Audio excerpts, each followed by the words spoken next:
तो फिल्म की शुरुआत में हम मैडिसन नाम की लड़की से मिलते हैं जो एक अमेरिकन इन्फ्लुएंसर है। मैडिसन फिलहाल थाईलैंड घूमने आई है और वो अपने फॉलोअर्स के साथ अपने ट्रैवल मोमेंट्स शेयर कर रही है, सेइंग कि कैसे ये ट्रिप बहुत अमेजिंग और लाइफ चेंजिंग है फॉर हर। अब यूं तो मैडिसन अपने पोस्ट्स वगैरह में बहुत खुश दिख रही है और अपने फॉलोअर्स को ट्रिप वगैरह के लिए इनकरेज कर रही है, लेकिन असल में हम जान पाते हैं कि इस ट्रिप पे मैडिसन को बिल्कुल मन नहीं लग रहा है और वो एकदम लोनली फील कर रही है। दरअसल बात यह थी कि इनिशियली इस ट्रिप पे मैडिसन के साथ रायन भी आने वाला था जो कि उसका बॉयफ्रेंड है, लेकिन रायन लास्ट मिनट मैडिसन को डिच कर दिया और मैडिसन को यहां अकेले ही आना पड़ा। हम जान पाते हैं कि रायन मैडिसन का काइंड ऑफ मैनेजर भी है, वही उसके लिए ब्रांड डील्स लाता है, उसके फाइनेंस और ट्रिप्स को मैनेज करता है वगैरह वगैरह। इन शॉर्ट मैडिसन रायन पे काफी डिपेंडेंट है, लेकिन अब वो रायन से थोड़ा तंग आने लगी है। ऐसे में मैडिसन जब एक रात बार काउंटर पे होती है तो एक ब्रिटिश आदमी उसे मिलता है जिसका नाम रूपर्ट था और वो मैडिसन से करीबी बढ़ाने की कोशिश करता है। ऑफ कोर्स मैडिसन इससे कंफर्टेबल नहीं थी और तभी सीन में एंट्री होती है CW नामक लेडी की, जो रूपर्ट को टर्न डाउन करके मैडिसन को वॉक के लिए बुलाती है। वॉक के दौरान CW और मैडिसन बॉन्ड करते हैं और ऐसे में CW मैडिसन से कहती है कि सुबह मैं तुम्हें थाईलैंड के अमेजिंग प्लेसेस घुमाऊंगी क्योंकि Thailand is a very beautiful place. बस फिर क्या था, अगले दिन ये दोनों घूमने निकल जाते हैं और CW वाकई मैडिसन को अमेजिंग प्लेसेस दिखाती है। मैडिसन ये सब भी थोड़ा बहुत अपने फॉलोअर्स के साथ शेयर कर रही थी और हम व्यूअर नोटिस करते हैं कि CW को कैमरा के सामने आना पसंद नहीं था, शायद वो सोशल मीडिया से उतना कंफर्टेबल नहीं थी। ऑल्दो CW अपना खुद का कैमरा कैरी करती थी और उससे पिक्स लेती थी जो कि थोड़ा ओल्ड स्कूल टाइप का था। खैर एंजॉय वगैरह करके जब मैडिसन रात को अपने रेंटेड विला पे आती है तो वहां उसके कमरे का सारा सामान बिखरा पड़ा था। मैडिसन पाती है कि उसका पासपोर्ट चोरी हो चुका है और CW बताती है कि नए पासपोर्ट को आने में 2 हफ्तों का वक्त लग सकता है, यानी कि मैडिसन का ट्रिप एक्सटेंड होने वाला था, जिससे मैडिसन डरी हुई थी। लेकिन CW कहती है कि डोंट वरी, मैं तुम्हें सारे लोकल प्लेसेस घुमा दूंगी। नाउ मैडिसन अपने पासपोर्ट के चोरी होने वाली बात रायन से भी वीडियो कॉल पे शेयर करती है, लेकिन रायन इस बात पे ज्यादा ध्यान नहीं देता और तो और वो मैडिसन को इसके लिए ब्लेम भी कर देता है। ऐसे में मैडिसन कह देती है कि मैं तुमसे ब्रेकअप करना चाहती हूँ और इस पे भी रायन कूल वे में कहता है कि तुम पहले थोड़ा शांत हो जाओ, अभी तुम बहुत ही मेंटली डिस्टर्ब लग रही हो, तो हाँ जब तुम कूल हो जाओगी फिर अपन इस पे बात करेंगे। खैर तो अगले दिन से मैडिसन CW के साथ प्लेसेस एक्सप्लोर करने लगती है और वो रायन के टेक्स्ट वगैरह को इग्नोर करती है। हम देख पाते हैं कि CW का अपना भी एक आलीशान घर था जो कि जंगल के बीच में था। अब यहाँ ध्यान देने वाली बात यह थी कि इस घर में एक किताब था जिसपे बेकी विल्सन नाम लिखा था। अब ऐसा क्यों है वो मैं आपको वीडियो के एंड में बता दूंगा। खैर अगले दिन CW मैडिसन को एक स्पेशल आइलैंड पे लेके जाती है इन ए स्मॉल मोटर बोट जो कि एकदम आइसोलेटेड था, इतना आइसोलेटेड कि ना तो यहाँ फोन नेटवर्क था, नहीं यहाँ आसपास कोई बोट या शिप वगैरह आती थी। अब CW का प्लान था कि वो और मैडिसन इस स्पेशल आइलैंड पे रात बिताएंगे। रात के वक्त CW अजीब क्रीपी बातें बोलने लग गई थी, लाइक इस आइलैंड पे कोई हेल्प नहीं आ सकता, यहाँ छूट जाने वाले लोग 4-5 दिन में मारे जाएंगे वगैरह वगैरह। मैडिसन ये सब सुन रही थी लेकिन उसे ये CW का मजाक लगता है। नाउ जैसे ही सुबह होता है CW सारा सामान लेके आइलैंड से भाग जाती है और मैडिसन को यहीं मरने छोड़ देती है। जी हाँ दोस्तों, ये सब CW का सेटअप था ताकि वो मैडिसन के इन्फ्लुएंसर लाइफस्टाइल को हाईजैक कर ले। वही उसका पासपोर्ट चुराई थी और अब उसके पास मैडिसन के फोन और बाकी चीजों का एक्सेस था, यानी कि वो मैडिसन के बिहाफ पे सोशल मीडिया पे पोस्ट वगैरह डालने लग गई थी और उसकी जिंदगी जीने लगी थी। वो मैडिसन के रेंटेड विला में रहने लगी, साथ ही उसके पैसों पे ऐशो आराम करने लगी। अब आप पूछ सकते हैं कि मैडिसन तो एक लाइफस्टाइल इन्फ्लुएंसर थी ना, तो CW मैडिसन के लाइफ को कैसे फेक कर सकती है? दोनों तो बिल्कुल डिफरेंट दिखती है ना। वेल CW डिजिटली अपने फेस को मैडिसन के फेस से स्वैप कर रही थी एंड देन ब्लॉन्ड विग वगैरह लगा के वो डिजिटली बिल्कुल मैडिसन जैसी दिख के सोशल मीडिया पे पोस्ट्स करती थी। इनफैक्ट CW तो एक कदम आगे थी, वो मैडिसन के आवाज को भी क्लोन कर ली थी और अपने पोस्ट्स में ठीक मैडिसन जैसी ही साउंड करने लगी थी। आजकल के AI वाले युग में ऐसा कर पाना वाकई पॉसिबल है और डिजिटली किसी की आइडेंटिटी को चुराने से फॉलोअर्स को क्या ही पता चलेगा। CW यहाँ मैडिसन के फोन से रायन के टेक्स्ट और कॉल्स को इग्नोर कर रही थी और एक पॉइंट पे वो मैडिसन के सारे कार्ड्स को मैक्स आउट कर दी। वो कार्ड्स की लिमिट को इंक्रीज भी कर रही थी, बट स्टिल अब CW को एक नई मछली चाहिए थी फंसाने के लिए और वो सोशल मीडिया के हैशटैग्स वगैरह से एक और इन्फ्लुएंसर को ढूंढ निकालती है जो कि फिलहाल थाईलैंड में थी। इस इन्फ्लुएंसर का नाम था जेसिका और CW से ढूंढ निकालती है। इनिशियली CW जेसिका को अपनी चिकनी चुपड़ी बातों में फंसाने की कोशिश करती है, लेकिन जेसिका उसे भाव नहीं देती। तो ऐसे में CW दूसरा चाल अपनाती है जहां वो ऐसा प्रिटेंड करती है मानो वो जेसिका की बहुत बड़ी फैन है। ये ट्रिक काम कर जाती है और CW यहाँ मैडिसन की कहानी को अपना बता के जेसिका को लुभा लेती है। वो जेसिका से बातों बातों में कहती है कि मेरे पास एक बड़ा सा विला पड़ा है जहां मैं अकेली रह रही हूं क्योंकि मेरा बॉयफ्रेंड मेरे साथ नहीं आया। और जैसे ही जेसिका ये बात सुनती है उसके दिमाग में आता है कि फ्री में एक बड़े विला में रहने का अपॉर्चुनिटी मिल रहा है तो इसे मिस क्यों करना चाहिए, इसीलिए वो भी CW के साथ घुल मिल जाती है। तो दोस्ती हो जाने के बाद CW जेसिका के साथ भी सेम करती है, उसका पासपोर्ट गायब कर देती है। अब वो जेसिका को अपने विला पे लेके आती है और ये वही विला था जिसे मैडिसन रेंट करी हुई थी, बट विला पे कोई और भी मौजूद था, who was none other than Ryan. जी हाँ दोस्तों, रायन यूएस से थाईलैंड आ गया था ताकि वो मैडिसन को सरप्राइज देके मना सके, लेकिन मैडिसन के घर में CW को देखकर वो काफी सरप्राइज था। CW खुद इससे घबरा गई थी और वो रायन से कहने लगती है कि मैं मैडिसन की दोस्त हूँ और मैडिसन तुमसे मिलना नहीं चाहती। रायन कहता है कि दैट इज ऑल कूल, लेकिन ये बंगला तो मैडिसन के नाम पे है ना, तो तुम यहाँ क्या कर रही हो और तुम हो कौन। CW फिर बातें घुमाने लगती है और ये सब सुनकर जेसिका को CW पे थोड़ा शक होता है क्योंकि क्लियरली ये विला CW का नहीं था, जबकि CW कही थी कि ये विला उसका है। खैर उस रात तीनों यहीं एडजस्ट करते हैं और अगली सुबह CW मैडिसन के फोन से रायन को कॉल करती है और सॉफ्टवेयर से मैडिसन की आवाज में बोल देती है कि मैं तुमसे ब्रेकअप कर ली हूं, मेरे पीछे मत पड़ो। इससे रायन थोड़ा उदास होता है और ऐसे में रायन, CW और जेसिका साथ में घूमने निकलते हैं। अब साथ घूम रहे हैं तो बातचीत होगी ही, और ऐसे ही बातचीत के दौरान रायन जेसिका से कह देता है कि मैडिसन के विला में कोई ब्रेक इन करके उसका पासपोर्ट चुरा लिया था। अब ये सुनकर जेसिका अलार्म्ड हो जाती है क्योंकि उसके साथ भी तो एग्जैक्टली वैसा ही हुआ था। CW तुरंत इन्हें भटका देती है और टॉपिक चेंज कर देती है। अब उस रात ये लोग पब वगैरह में होते हैं जब जेसिका वहां से चुपचाप निकल लेती है। CW जेसिका का पीछा करती है और वो पाती है कि जेसिका विला से अपना सारा सामान बांध के भाग रही थी। CW जेसिका को कन्फ्रंट करती है और जेसिका सीधा बोल देती है कि मुझे तुम पे शक है। एक तो मैडिसन का जिस तरह पासपोर्ट गायब हुआ ठीक वैसे ही मेरा हुआ, और तुम दोनों जगह कॉमन हो। इनफैक्ट मैडिसन तो अब कहीं दिखते भी नहीं है। मैं बस ये देख पा रही हूँ कि तुम उसके विला में रहती हो और उसके रिसोर्सेज को एंजॉय कर रही हो, तो क्या तुम्हें पैसे वगैरह चाहिए? देखो चाहिए पैसे तो मेरे से ले लो, बस मुझे निकलने दो। ये सब सुन के CW का दिमाग सटक जाता है और वो जेसिका पे हमला करके उसे जान से मार देती है। फिर वो जेसिका की बॉडी को एक बैग में रख देती है कि तभी वहां रायन अपने कुछ फ्रेंड्स के साथ घर में आता है। इस सिचुएशन को हैंडल करने के लिए CW रायन से कहती है कि अपने फ्रेंड्स को यहां से निकालो क्योंकि ये मैडिसन का विला है ना कि तुम्हारा, और मैडिसन मेरे को काइंड ऑफ इंचार्ज बनाई है। तो ये सब सुनने के बाद ना चाहते हुए भी रायन को उसकी बात माननी पड़ती है। अब उस रात CW प्लान्स की वो रायन को भी टपका देगी, लेकिन वो नोटिस करती है कि रायन अपने सोशल मीडिया पे एक फोटो डाला था जिसमें जेसिका थी और बैकग्राउंड में CW भी दिख रही थी। अब जेसिका तो मर चुकी और रायन भी गायब हो गया, तो पुलिस तहकीकात करेगी तो CW की फोटो भी उन्हें दिख जाएगी, तो वो फंस सकती है। इसलिए CW पहले रायन के फोन से वो फोटो डिलीट करेगी क्योंकि that can be a proof against her, and then वो रायन को मार सकती है। तो अगली सुबह CW ऐसे एक्ट करती है मानो जेसिका चली गई हो। देन वो मैडिसन के अकाउंट से एक दूसरे आदमी के साथ फोटो डालती है, फोटोशॉप वगैरह करके, जिसे देखकर ऐसा लग रहा था मानो मैडिसन उस दूसरे आदमी के साथ रिलेशनशिप में आ गई है। अब इस सबसे रायन का दिल टूट जाता है और CW उसका सहारा बन के उसे खूब पिलाती है। पी के जब रायन सो जाता है तो CW फेस आईडी से उसका फोन अनलॉक करके पहले तो वो फोटो डिलीट करती है, देन वो रायन के साथ इंटीमेट होने का नाटक करती है ताकि अगली सुबह रायन को लगे कि वो CW के साथ सो गया है। होता भी ऐसा ही है जहां अगली सुबह रायन को लगता है कि वो CW के साथ इंटीमेट हुआ है, और ऐसे में रायन थोड़े गिल्ट में था, और गिल्ट में यूजुअली लोग कंट्री छोड़ के चले जाते हैं, स्पेशली अगर वो एक फॉरेन कंट्री में हो। तो हाँ, रायन भी डिसाइड करता है कि वो थाईलैंड से वापस चला जाएगा। CW खुशी खुशी उसे वापस US जाने के लिए रवाना कर देती है। इसके बाद CW मैडिसन का सारा सामान जला देती है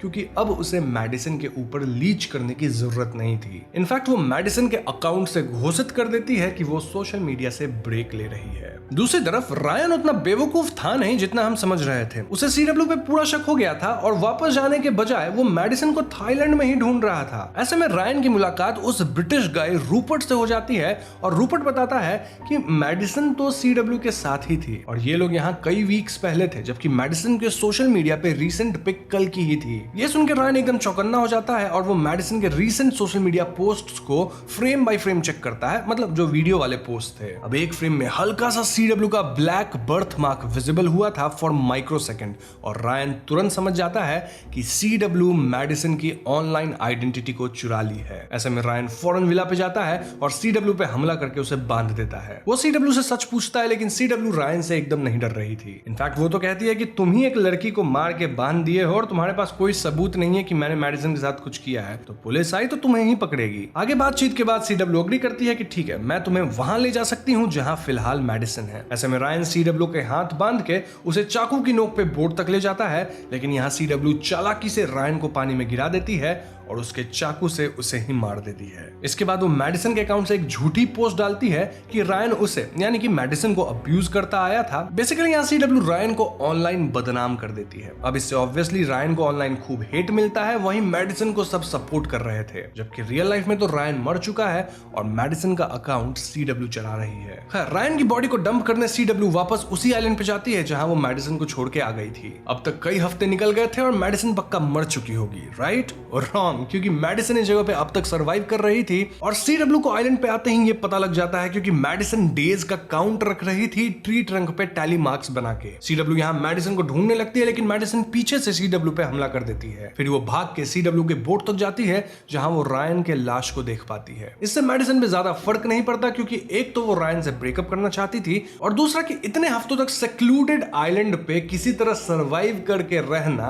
तो भाई इससे किसी की भी मेंटल स्टेबिलिटी हिल जाएगी। लेकिन हाँ, मैडिसन में हिम्मत था तो वो फौरन बोट लेके यहां से निकल जाती है और हम देख पाते हैं कि सीडब्ल्यू अब इस आइलैंड पे फंस गई है। ऑल्दो सीडब्ल्यू चिंतित नहीं दिखती बल्कि वो स्माइल कर रही थी। यहीं पे इन्फ्लुएंसर फिल्म खत्म हो जाती है। तो दोस्तों, ये थी इन्फ्लुएंसर फिल्म की कहानी और फिल्म काफी सिंपल सी है। यहाँ हमें बेसिकली ये बताया गया है कि जो कुछ हम सोशल मीडिया पे देखते हैं वो बहुत ही फिल्टर्ड कंटेंट होता है। अब जैसे मैं आपको हॉरर स्टोरी सुना रहा हूं तो मैं 24 घंटे सिर्फ हॉरर स्टोरी ही नहीं सुनाता, ये मेरा काम है तो मैं कुछ घंटे करता हूं, फिर मैं एक नॉर्मल लाइफ जीता हूं। तो ऐसे ही किसी भी सोशल मीडिया अकाउंट के पीछे जो ओरिजिनल लोग होते हैं वो कौन है, किस तरह के मेंटल और फिजिकल स्टेट में है, ये ऑडियंस को बिल्कुल पता नहीं होता। साथ ही आजकल इन्फ्लुएंसर्स की डिजिटल प्रेजेंस इतनी ज्यादा है कि उनके ऑनलाइन प्रेजेंस को चुराना कहीं ना कहीं पॉसिबल हो गया है। एआई के आने के बाद तो ये और भी ज्यादा आसान है, इसीलिए रियल लाइफ कनेक्शन ज्यादा मैटर करते हैं rather than an online connection. अब मैंने आपको बताया था कि जब सीडब्ल्यू मेडिसिन को लेकर अपने घर जाती है वो जंगल के बीच में, तो वहां एक बुक पे बेकी विल्सन नाम लिखा था।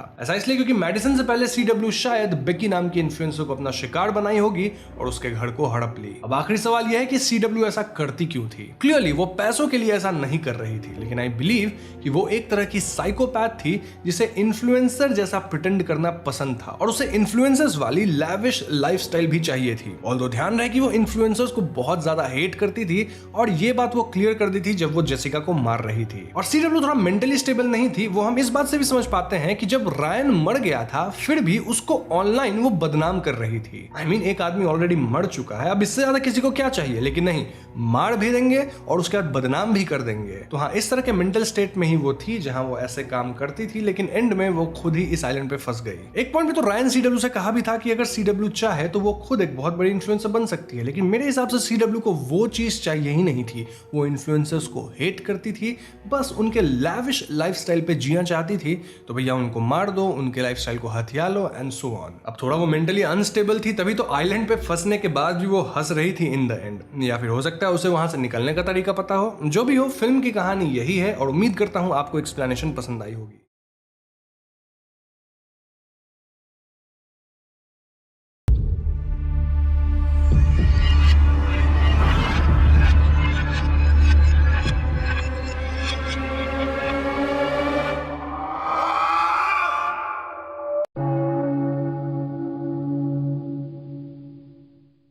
तो फिल्म की शुरुआत में हम बेन और रेचल को देख पाते हैं जो कि कुकिंग कर रहे होते हैं। इनकी केमिस्ट्री को देखकर ये क्लियर था कि ये दोनों रिलेशनशिप में हैं। तभी इनके घर पे कोई नॉक करता है और बेन अंदर से ही देख पाता है कि ये शॉन था। शॉन के हाथ में एक गिफ्ट था और शॉन को यहाँ देख बेन और रेचल दोनों थोड़ा परेशान दिखते हैं। इनफैक्ट रेचल तो कहती है कि मैं तो शॉन से बात करना बिल्कुल नहीं चाहती। ऐसे में बेन कहता है कि वो शॉन को संभाल लेगा एंड देन वो घर का दरवाजा खोलता है। शॉन अंदर आता है और वो बेन से बातें करने लगता है और इनके कॉन्वर्सेशन में हम एक ऑकवर्डनेस फील कर पाते हैं। इनकी बातों से हम समझ पाते हैं कि पास्ट में इनके बीच कुछ तो इशू हुआ था, ऑल्दो हमें बताया नहीं जाता कि वो इशू क्या था। बेन यहाँ शॉन से झूठ बोल देता है कि रेचल अभी घर पे नहीं है और ये सुन के शॉन काइंड ऑफ खुश होता है। आई मीन वो ग्रेट बोलता है। देन वो बेन को गिफ्ट देता है जो कि एक मिड साइज बॉक्स था। शॉन यहाँ बेन को ये गिफ्ट अभी ही खोलने कहता है। इनफैक्ट शॉन कहता है कि गिफ्ट कार्ड बाद में पढ़ लेना, पहले तुम मेरे सामने गिफ्ट खोलो। बेन ऐसा ही करता है, बट टू हिज सरप्राइज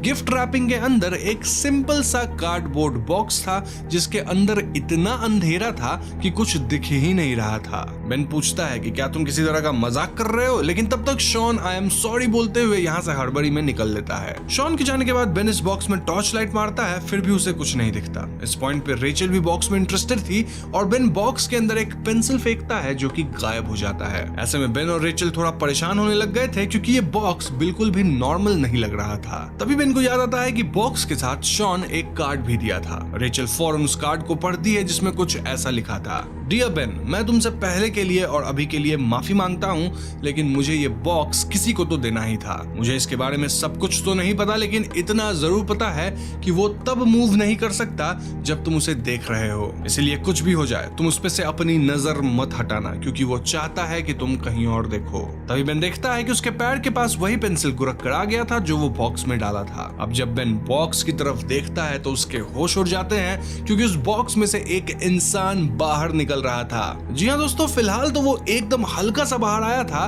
और वो एक टक बेन को देखे जा रहा था। यह इंसान पानी में भीगा लग रहा था और वो बिल्कुल भी बोल नहीं रहा था। इस दृश्य को देखकर बेन और रेचल दोनों के होश उड़ गए थे और ऐसे में बेन शॉन को कॉल करता है, लेकिन बेन का कॉल सीधा शॉन के वॉइसमेल में जा रहा था। नाउ ये बॉक्स वाला इंसान अब भी बेन को एक टक देखे जा रहा था और वो बेन, शॉन और रेचल की आवाज भी निकालता है। लाइक जो कुछ बेन अभी बोला था ये बॉक्स वाला आदमी बेन की आवाज में रिपीट करता है, सेम फॉर रेचल। बेन फौरन यहाँ से निकलने की सोचता है, लेकिन रेचल उसे याद दिलाती है कि they can not look away from it. लेकिन इनके मन में एक सवाल कौन रहा था कि अगर ये लोग उसे नहीं देखेंगे तो क्या होगा। वेल, इसका पता लगाने के लिए ये दोनों 1-2 सेकंड के लिए बॉक्स वाले इंसान पर से नजर हटाते हैं और जब वो वापस बॉक्स की तरफ देखते हैं तो ये इंसान थोड़ा और बाहर निकल चुका था। आई मीन अब हम बॉक्स पे उसकी उंगलियां भी देख पाते हैं। इस पॉइंट पे ये बॉक्स वाला आदमी शॉन की आवाज में शॉन की ही बातें रिपीट करने लगता है, ऑल्दो वो यहाँ एक बात खुद से ऐड करता है। वो शॉन की आवाज में कहता है कि किसी भी हाल में इसे घर से बाहर नहीं निकलने देना है, जबकि शॉन ऐसा कुछ नहीं बोला था। नाउ बेन सोचता है कि ये बॉक्स वाला आदमी तब तक मूव नहीं कर सकता